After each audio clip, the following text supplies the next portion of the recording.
Hey everybody, welcome back to the next tutorial in the NitroNet series. In this tutorial, I'm going to be talking about something that I call complex objects, that is also referred to more commonly as packet streaming. Um, so in the last video, we're talking about packet buffer sizes and how the max amount that TCP, the max amount of bytes that a TCP stream can send over is 64,000. If it goes over this amount, it won't send it and it'll throw an error. And I'm going to demonstrate that to you in a second.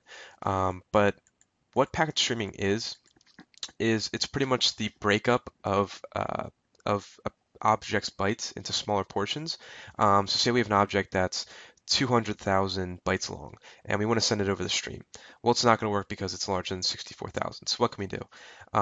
By splitting that byte array up into smaller portions, we can send over each and then receive them on the receiving side and then put them back together and recreate the object. So that's the idea behind packet streaming and what I call complex objects. So let me demonstrate to you how exactly it works.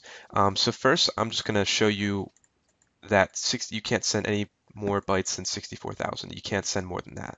And I'm going to do that by creating a byte array of 100,000 bytes, setting the bytes equal to the value of 1, and creating a new packet object, which is just holds the byte array.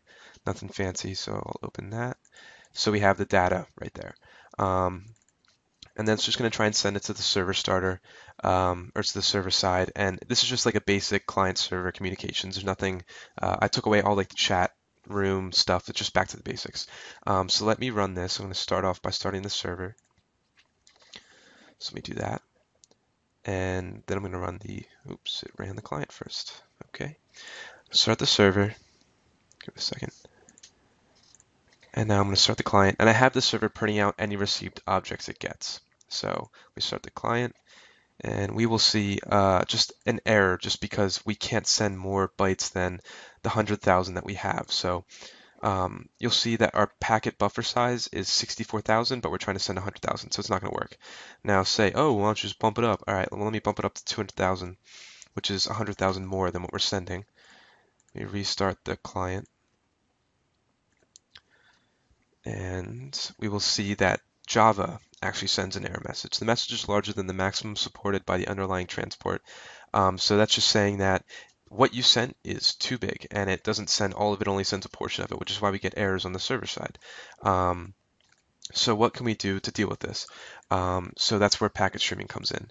And when I was creating this, I had the idea that I wanted it to be very dynamic. I wanted you to be able to use one method, be able to split it as many times as you wanted, as long as it's less than or equal to the size of the array, without any issues. So I did just that. And this was probably the most difficult portion of the library to develop, but it's definitely one of the most helpful, I believe, in the actual library itself, because no other libraries like CryoNet or Netty implement a feature like this. That is just built right in, where this is just built right in. And this will work with your encryption methods, with your checks, with the packet corruption handling, all that. It fits right into it. So for TCP and UDP, we have two different methods.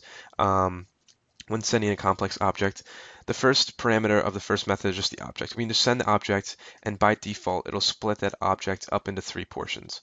Now that's fine, but what if we want to split it into more? So we want to split it to like 10.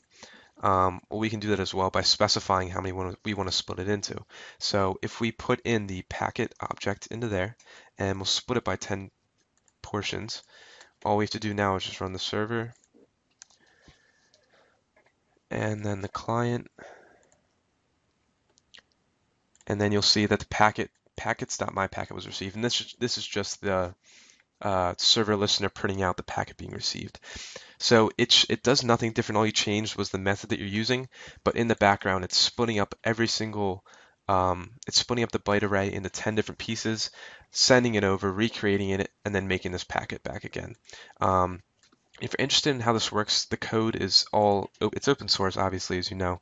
So you can go into the complex package and view everything in there. But it is complicated and probably confusing looking. I did document the majority of it, so you can try and catch along.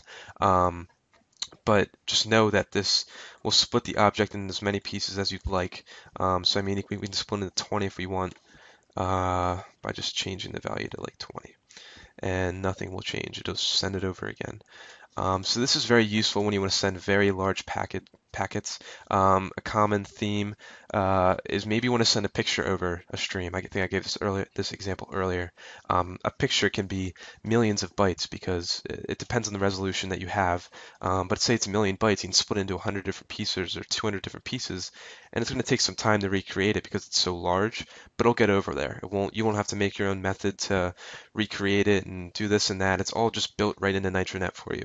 So this is just another feature that NitroNet has and is just very useful when wanting to develop applications that you need to support large objects being sent over.